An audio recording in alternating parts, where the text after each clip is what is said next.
And now I have the honor to introduce our teacher and our speaker this evening. The best part about being a member of the clergy team during these High Holy Days is that we have the chance to choose what member of our community we would be most excited to hear from and to learn from. And so this year, we are all delighted that we have the opportunity to learn from our past president, Rebecca Lunstroth.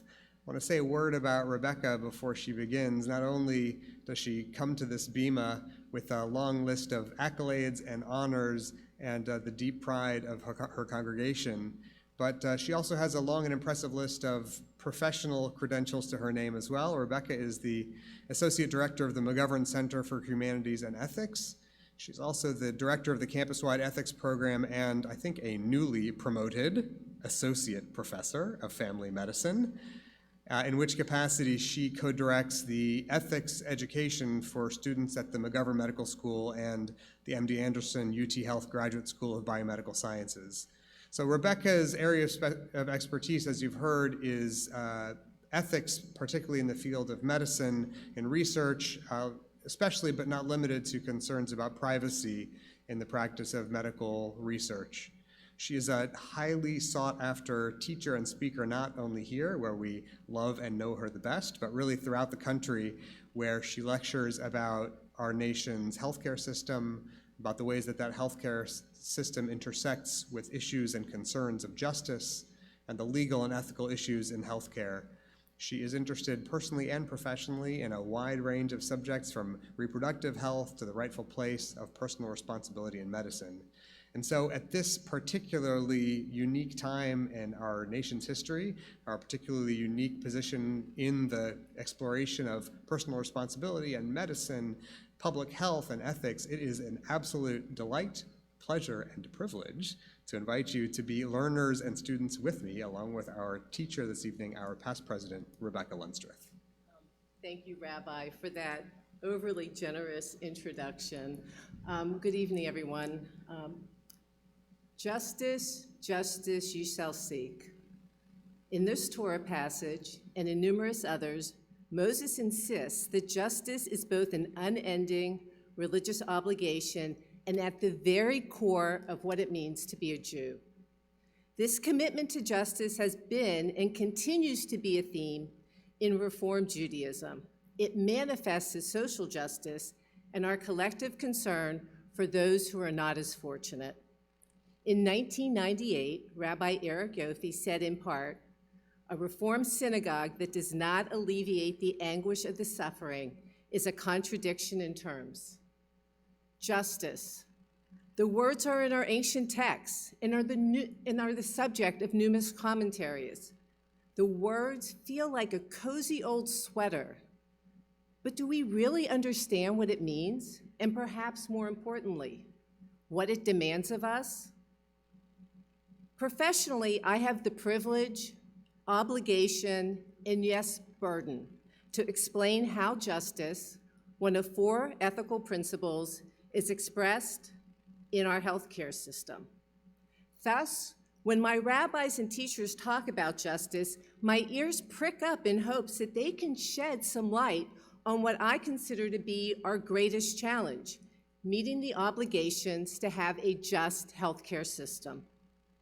Like the words written on our sanctuary wall, every professional healthcare organization includes justice in its guiding principles. However, it's aspirational at best. Tonight, I am honored to share some of my thoughts about this in hopes that as a community, we can start this year with a renewed commitment to the work we have ahead of us. In healthcare, justice means fairness. Justice is the fair and equal distribution of healthcare resources and deciding who gets what resources when those are limited. But this short definition is laden with 2 very subjective adjectives, fair and equal. And here's what I know. We have no common definition or understanding of either of these words. And while the need for a better, dare I say, unified or national healthcare system continues to cycle in and out of political discourse, COVID and racial strife has forced us to reckon with the fact that fair and equal are at best bastardized concepts. To understand why it's been so difficult to speak about justice with a common voice, one needs to travel back to the founding of this country. The U.S. was founded on a libertarian ethos. Limited government and the primacy of individualism and individual rights. In short, the protection of the I above all other things. In contrast, justice requires us, mandates us, to look beyond ourselves and consider what others should be afforded. In other words, we have set up a battle between the I and the we. And this ongoing tension between the I and the we is why justice has been and continues to be such a tenuous concept. The pandemic has merely exacerbated this tension between the we and the I. The starkest example are the protests that have been waged against mandates requiring our citizens to wear a mask, an undisputed public health measure that has been proven to protect us against the virus. This idea that forcing me to wear a mask is an infringement of my individual rights has reverberated throughout this country. And since when did following public health measures become a political symbol, pitting citizens against one another while death, disparity, racial strife, and unprecedented inequalities become our new reality? Even in a purely libertarian society where individuals are free to pursue their own lives, there is still an obligation that we respect the equal rights of others.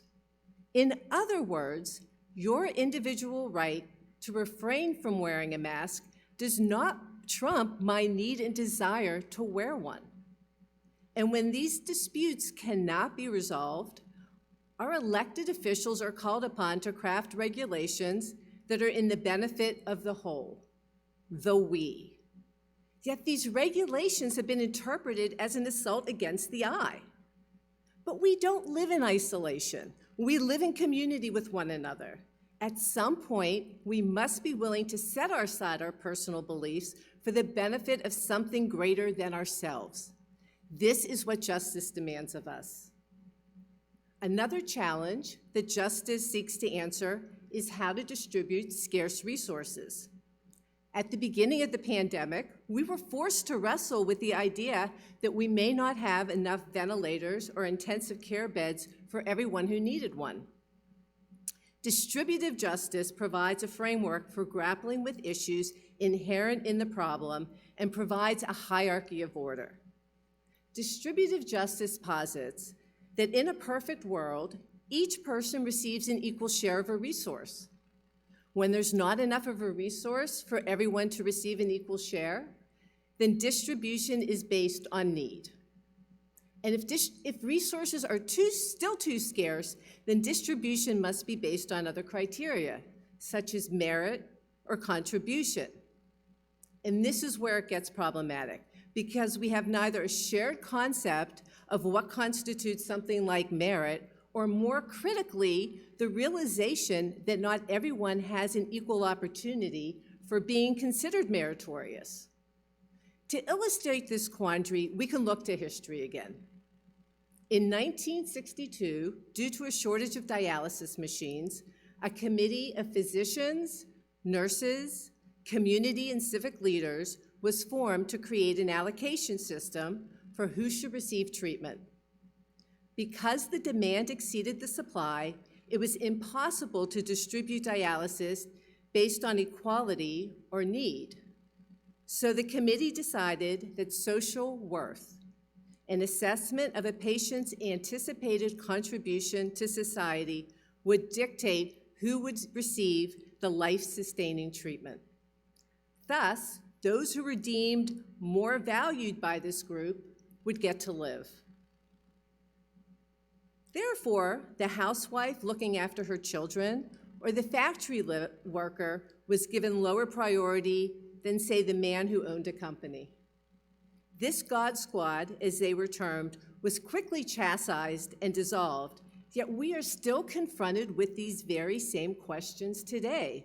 Who should get a chance to live and who should die?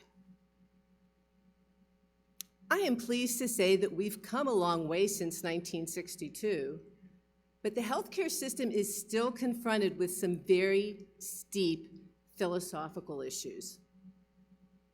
The one measure that all ethicists, healthcare professionals, and administrators agree upon in allocating, say, ventilators, is the utilitarian idea of maximizing total benefit. That is, providing the ventilator to the patient who will most likely benefit in both the short term and the long term. This is ethically defensible, but not without its own set of problems. We know that COVID has disproportionately impacted underserved Brown and Black communities. And why is this? Because so many citizens in these communities have never been afforded the ability to live a healthy lifestyle in the first place, to live in a safe neighborhood, access quality education, good food, procure transportation, and be free from systemic racism, what we term the social determinants of health. Moreover, these underserved communities often lack access to health care. So as a result, not only are people from underserved communities being hospitalized with COVID at disproportionate rates, they enter the hospital with a myriad of other health problems. Therefore, if we opt to ration care based on who is most likely to benefit from the treatment, patients with pre-existing conditions fall to the bottom of the allocation list. In other words, they would be selected to die. And this, once again, is where we fail to heed the call to justice. And in the very near future, we will be challenged with an equally troublesome problem: how to distribute the COVID vaccine, for there will not be enough for everyone. Once again, we have to decide who is most worthy. Should we right our wrongs and give priority to those who never had an opportunity for good health in the first place? What about our healthcare professionals and frontline workers? Where do the elderly fit in? Our children? And what about you and me? When I think about where I might fall in the vaccine queue, me, a very privileged, healthy woman, I want to believe that I can put those who are more vulnerable and disadvantaged ahead of me. But can I? Can I put a stranger's interest ahead of my own? Or is my I louder than my ability to hear the cries of help from the we? For this is the central challenge that justice poses: addressing the needs of others who, for whatever reason, are vulnerable in need of help. Despite the best of intentions by our communities, religious and medical, to commit themselves to this principle of justice, we repeatedly fall short of these expectations. And in the words of the late Justice Ginsburg, the most spiritual thing you can do is pursue justice. In this new year, it is my hope that each of us can find a way for our I to coexist with the we. Shabbat Shalom.